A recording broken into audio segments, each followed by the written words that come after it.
ख्रिस्त में प्यारे दोस्तों, आज के पवित्र सुसमाचार में पढ़ते हैं कि प्रभु यीशु फरीसियों और शास्त्रियों को धिक्कारते हैं।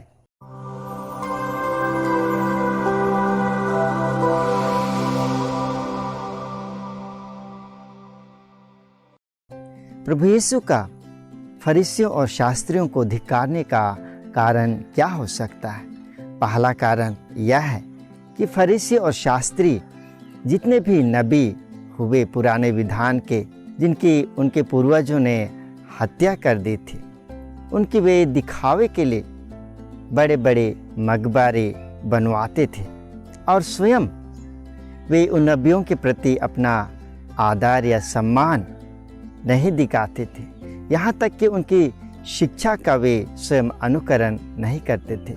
केवल वे दिखावा के लिए उनके बड़े बड़े मकबरे बनवाते थे और उन नबियों का शिक्षा जो था, उस शिक्षा को वे स्वयं पालन तो नहीं करते थे और ना ही लोगों को उनकी शिक्षा के बारे में याद दिलाते थे। यही कारण है उनकी यह जो आडंबर है, उसको लेकर के प्रभु यीशु उन्हें धिक्कारते हैं। और दूसरा कारण जो आज के सुसमाचार में प्रभु यीशु कहते हैं कि तुम लोगों ने ज्ञान की कुंजी को ले ली है।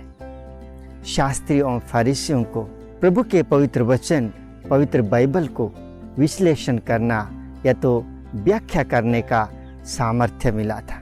उन्हें वह ज्ञान मिला था कि वे पवित्र वचन का व्याख्या करें सरल शब्दों में, साधारण भाषाओं में, ताकि लोग प्रभु के वचन को आसानी से समझ सकें।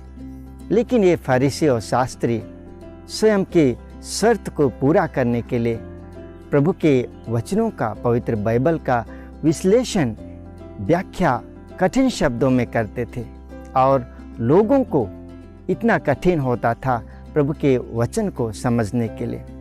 इस प्रकार न केवल वे स्वयं के लिए स्वर्ग का द्वार को बंद करते थे, लेकिन वे इस प्रकार से पवित्र वचन का जटिल कठिन शब्दों में व्याख्या करते हुए वे दूसरों के लिए भी उस स्वर्ग के द्वार को बंद कर देते थे। इसीलिए प्रभु यीशु फरीसियों और शास्त्रियों को धिक्कारते हुए कहते हैं कि तुम्हें ज्ञान की कुंजी मिली है, ज्ञान प्राप्त हुआ है। उस ज्ञान का प्रयोग करते हुए तुम क्यों प्रभु के वचन को तुम साधारण शब्दों में व्याख्या या तो इंटरप्रिटेशन नहीं कर सकते, ताकि सब लोग समझकर उस शिक्षा का पालन करते हुए वे स्वर्ग राज्य के लिए अपने आप को तैयार कर सकें। और तीसरा कारण है कि स्वयं प्रभु यीशु जब उनके सामने में हैं, उनकी शिक्षा का वे पालन नहीं करते हैं, बल्कि प्रभु यीशु की शिक्षा को वे ठुकराते हैं और तिरस्कार करते हैं।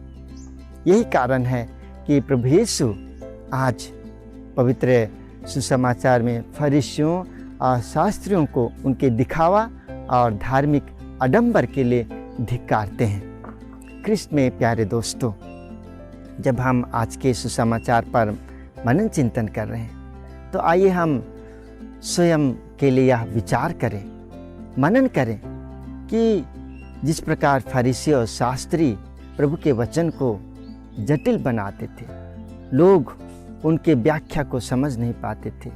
प्रभु के द्वारा हम सबों को यह वरदान प्राप्त हुआ है उसके वचन को समझने के लिए।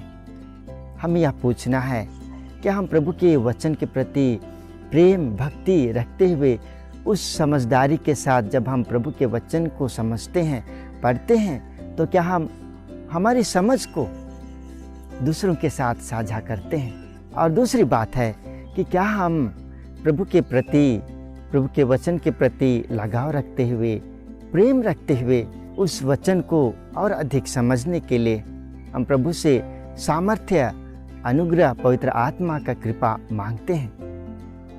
प्रभु यीशु हमसे कहते हैं, मांगने के लिए मांगो तुम्हें दिया जाएगा।